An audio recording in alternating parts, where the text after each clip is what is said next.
So we're at least going to start with the team that we had success with last time. And the team we've been playing a lot, it's been pretty successful for us.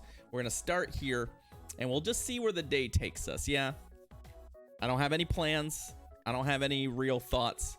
Head empty, mind empty. Thoughts are light. We're just going to battle a little bit and see how it goes. And then after a couple sets, maybe we'll make a decision. Yeah, maybe we'll make a decision. Lantern. Well, great decision to start the game.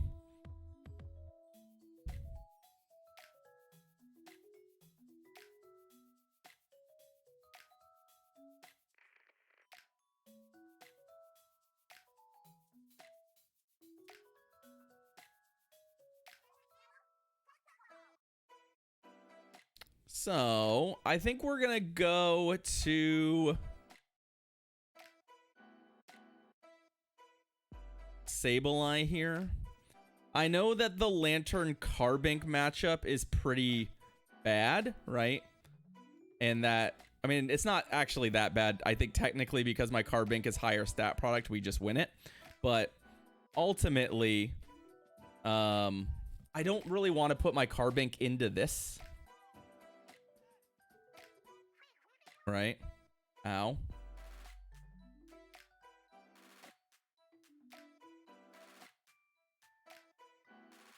And this puts us in a pretty good spot to essentially retain the Venusaur matchup at shield parity. I'd love to get another one of these off. It's going to be one short though. So there are still some things that can go wrong here, right? If they've got a core breaker, we're in trouble, right? If I have to stay in with Venusaur, which I can't imagine, right? I think they're going to try and catch a Frenzy Plant is what they're probably going to do.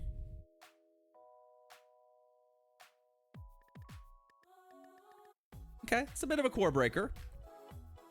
But they're going to concede it because with the shields in play and the Venusaur still in play, we're good. No biggie. No biggie. Easy dub. Obviously, saving the Carbink for the end that time did pay off. So we made the right decisions in the right places, and it did not bite us in the end. So it also made sense that they may have a flyer on that team to protect the Lantern, so saving the Carbink made sense in that regard. I think that was in the back of my mind subconsciously. A Swampert lead. Somehow we found maybe an even better lead for us. And also a fantastic swap in, which we can just full farm, right? Which we need to full farm because, well, Swampert obviously dumpsters us, and we want to at least be able to Moonblast the Shadow Swampert, right? Foul plays. They're just going to tickle, right? They're just going to tickle.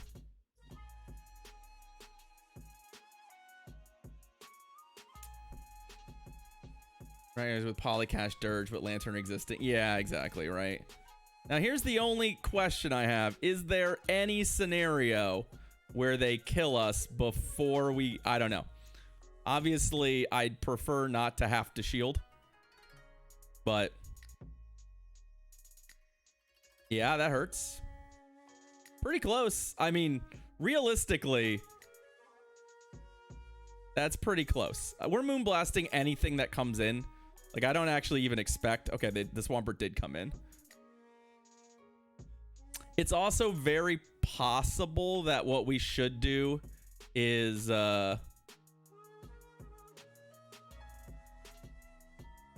and then Skarmory in the back. Okay, well, I think we're going to be okay.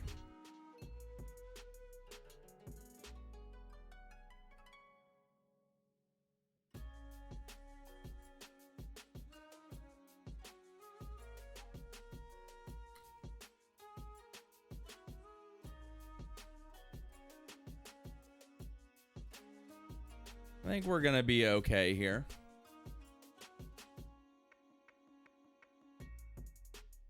Remix always has the weird ban list thing going on because of the fact that it's usage based and it doesn't account for basically the fact that Pokemon's usage shifts in a lot of ways.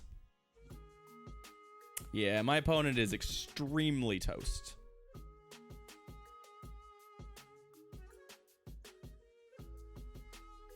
Oh, fascinating.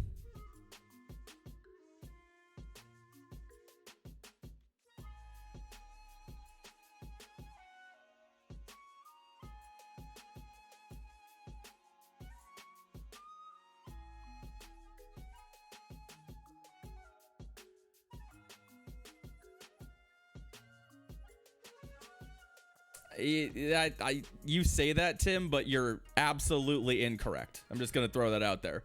There is a simple metric that explains why Lickitung wasn't banned. It's called XL Candy.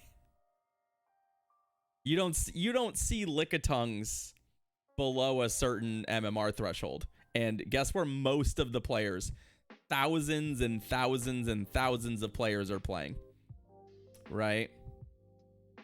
Again, everyone says there's no way. There's no way that this Pokemon would have been in the top 20. Yeah, there is. There are thousands of players playing at like 1500 MMR. And most of them have a Talonflame. Not most of them, but you see my point. Ah, it's a Komodo lead. This is actually not fantastic for us. Just in the sense that it's pretty rough. I'm not gonna lie.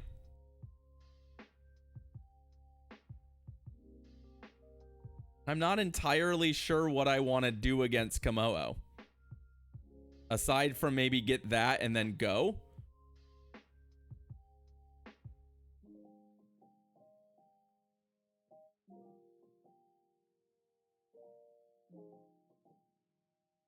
Yeah, Dragon Claw, sure.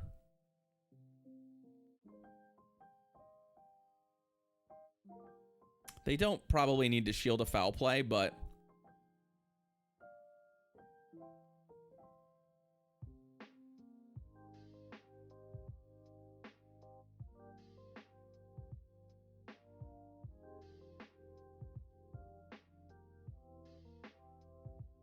I definitely would love to see the data, Tim. I'm with you at least on the idea that, like, I'd love to see how the data comes together, right?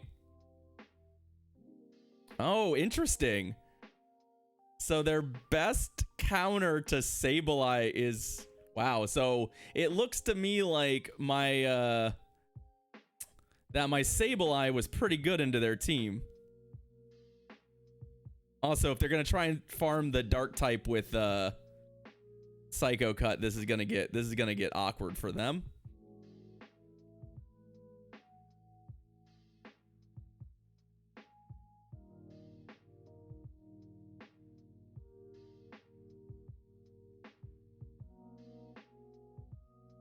They could very well have Future Sight, right? A lot of people, yep, they are. Okay, they're on Future Sight. Cool. Cool.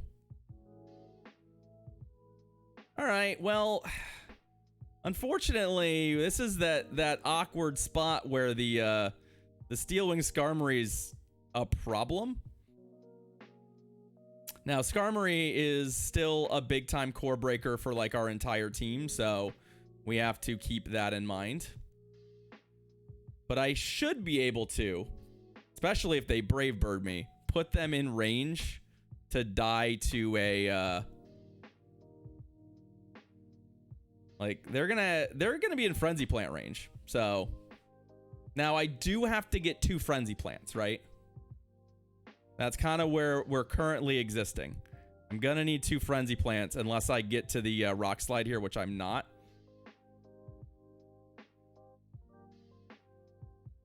But we're halfway there, right? We're halfway there.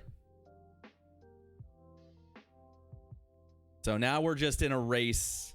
We're just in a race to kill the Cress with a Frenzy Plant. which we're gonna win. I think we CMP'd, but we are gonna win this race.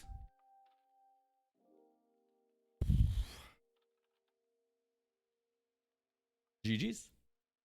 Okay. I know the 2x Steel Wing not just absolutely burying Carbink is kind of wild when you think about it, isn't it? It's just kind of wild. That's pretty crazy. That team was Komodo, Skarmory, Cresselia. What a team. That's kind of fun.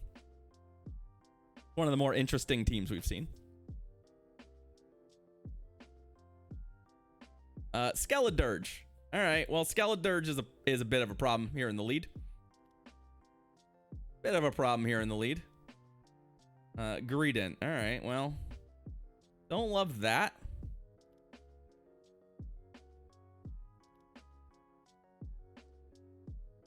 Do we have a win condition against Greedent?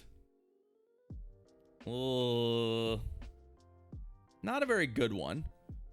We do have Carbink to handle Skeledirge still. Oh, they shielded. Wow. Okay. Fascinating.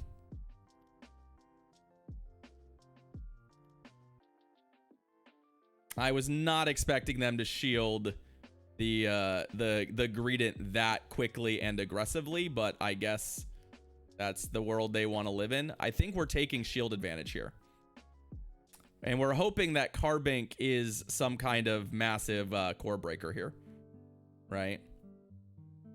We're definitely playing that game right now. The double attack boosted body slams are going to be kind of shit too, but we're definitely all aboard the Carbink train now, right? Fuck. We're definitely all aboard the Carbink train now, although I am going to use one shield here just because I do need to eliminate this thing with all of its boosts. Oh, good catch. They did not get an Incinerate in, though, which is nice. And they cleared those buffs. They're not even going to get to a Shadow Ball until here. Do we shield a Shadow Ball on this? Like, it might be the best thing. No, I think the Trailblaze will do as much or more damage.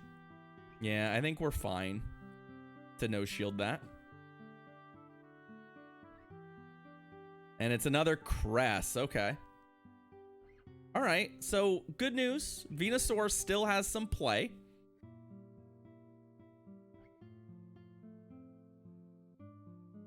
Give me a debuff. Nope. Okay.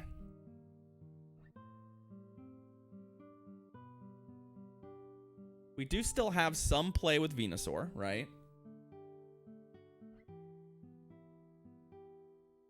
Ow. So they are on Grass Knot, unfortunately.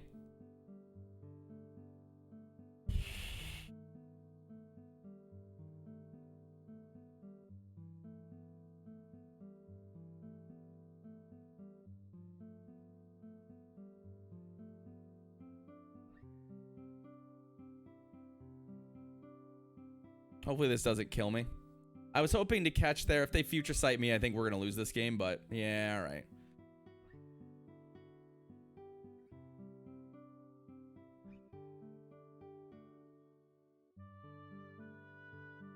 Little too much extra grass attacks kicking around here. Our win condition was a farm down, so, but yeah, well played by our opponent. Tricky team for us. Pokemon out of order. Nothing I can really do there. Sableye, like Carbink as a safe swap would have been better, but it's still gonna lose to Greedent. Still gonna lose to Greedent. The only upsides we would have had the Sableye core breaker at that point, but fine. Lickitung. Sure. Sure. I can work with this. I'm gonna just be a little bit, yeah. We're gonna be a little disciplined on that. Now, hopefully, they're not Lickitung double fire. If they are, I'll be really sad I went Carbink instead of Sableye. But Lickitung double ghost seems to make a little more sense to me as far as like a team comp you'd see. And obviously we're going to full farm this thing.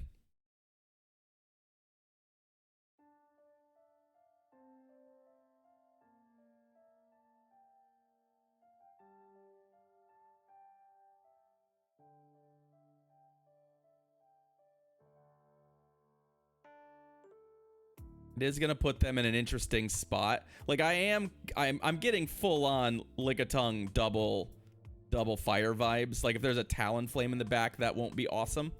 But we've overcome that team before. Oh, they actually threw a move. If it's a body slam, I think we need to slam the rock slide immediately though. Yep. Or try to. Oh, we actually got it. Nice. Even though that lick popped in, we actually did get the rock slide off, so.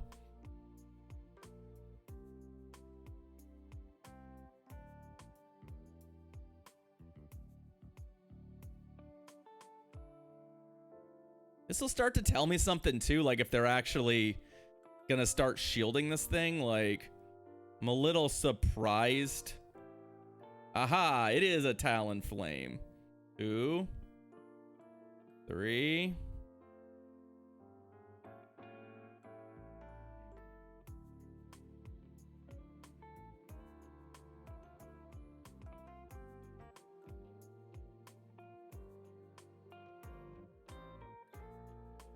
I mean, we are kind of priced into shielding.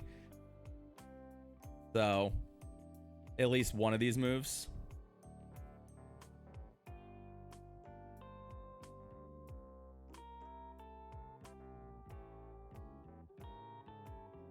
Okay, they got their double boost on. We're just gonna return it.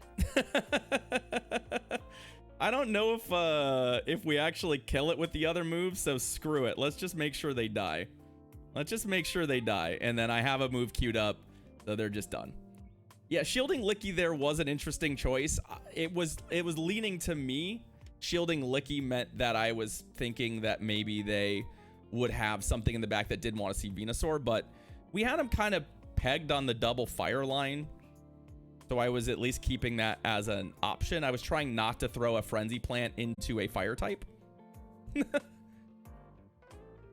Meryl is fine, I guess. But picking up 4 wins is nice.